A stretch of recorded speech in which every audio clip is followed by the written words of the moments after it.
अपना वायुरा ना दे। ये पंचायत है, तमाशा नहीं है। क्या हमारी ये सभ्यता है कि पंचायतों के अंदर हम खड़े होते हैं? बहुत ही आदरणीय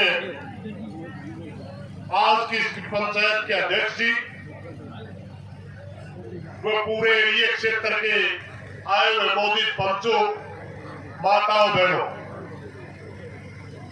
हम कोई लंबा चौड़ी बात नहीं करेंगे क्योंकि बहुत से वक्ता बोल लिए। सिर्फ एक विषय के ऊपर गौर करने के लिए मैं आप लोगों से बोलूंगा।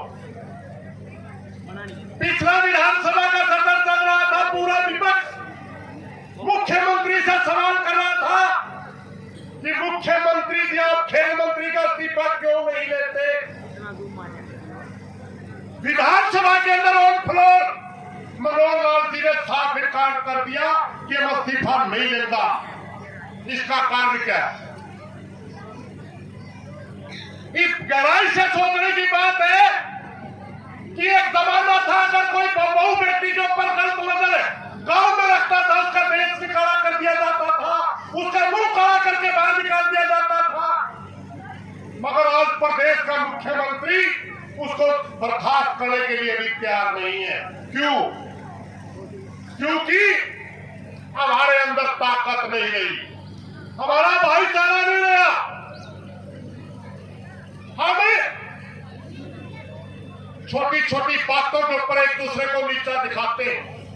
हमारे बीच में रोज हजारों घटना के संकट पैदा कर दिए गए।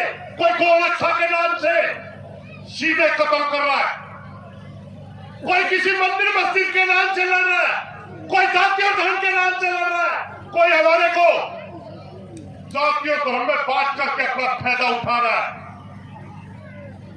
जो हमारे एनर्जी के बच्चे जो लड़ना की इच्छा रखते हैं, उनको बहका करके अलग अलग संगठनों में बांट दिया जाता है।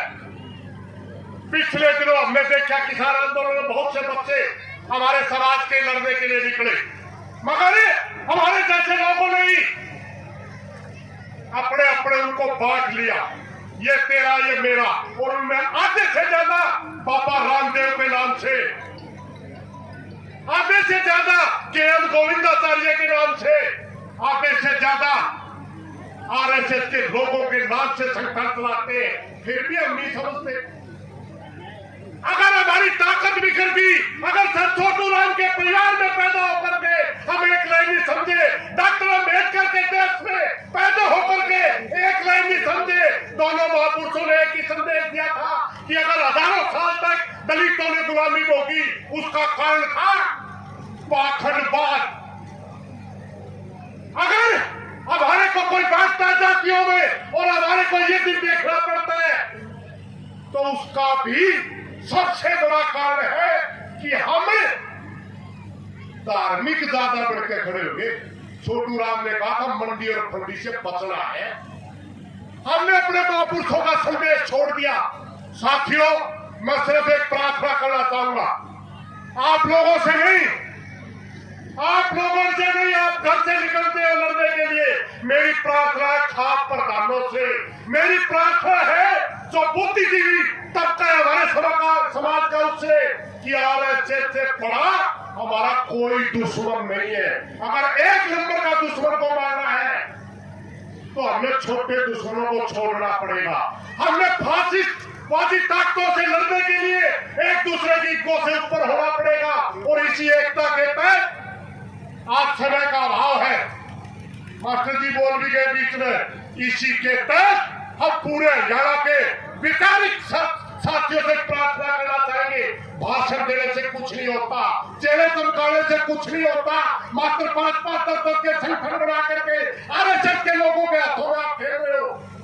के.एम. गोविंदाचार्य के बारे में सब जानते हैं, राजीव दीक्षित के बारे में सब जानते हैं, जगपुरुष राजेंद्र के बारे में सब जानते हैं, बाबा रामदेव के बारे में सब जानते हैं, अन्ना हजारे के बारे में सब जानते हैं। ये सारे राजीव दीक्षित और जैसे लोग हैं ना, ये आरएसएस की प्योद थे।